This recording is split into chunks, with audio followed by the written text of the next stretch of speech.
Run Melos, the 1992 film, is the second adaptation of the short story Run Melos, which was a short story written by a Japanese guy based on a poem written by a German guy, which was then based on a story recorded by a Roman guy recording an ancient Greek legend.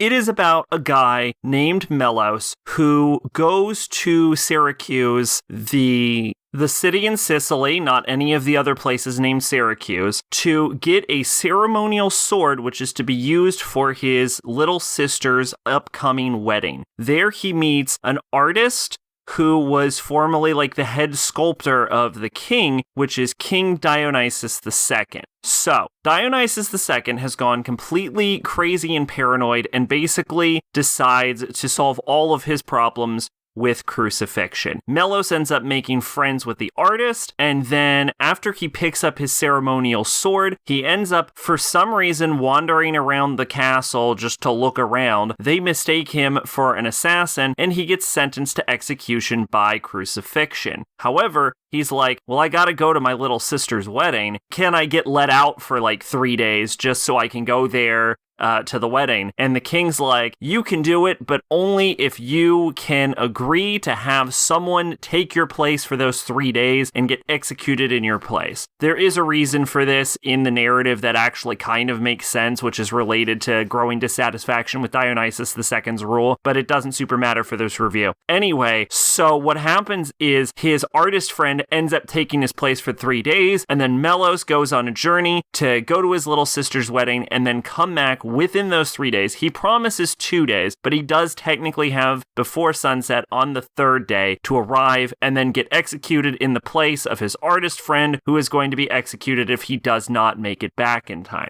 Now, the opening to the movie is very slow. Like, normally it's the polar opposite of how I would normally review one of these things where I'm like, oh, the opening was so good, and then it went to shit. Like, the opening was so slow and uninteresting, and honestly, the characters weren't even very well developed in the beginning. It was just like, who the fuck are these people and why should I care? But I have to say, when you get towards the midpoint and Melos has already been to his sister's wedding and is running back to try to get to Syracuse, that is actually when you start to get more of an attachment to all of the characters and start to understand their deals more. Like, we start to get into bits of the details about the artist, and although we never really find out too much about Melos, I think there's almost an implication that the fact that no one trusts him in his town, although we're never given a real reason for it, and the fact that his artist friend does trust him to come back, trust being such a major theme of this movie, I think might be part of his major motivation for why he has to make it back there, because someone finally trusted him. I might be just projecting and making that up, though. It's honestly not clear what's going on with Melos' motivation. Maybe he just wants to be an honorable guy. It's not super clear. But we also get a bit more of like thought process behind the king and also his queen,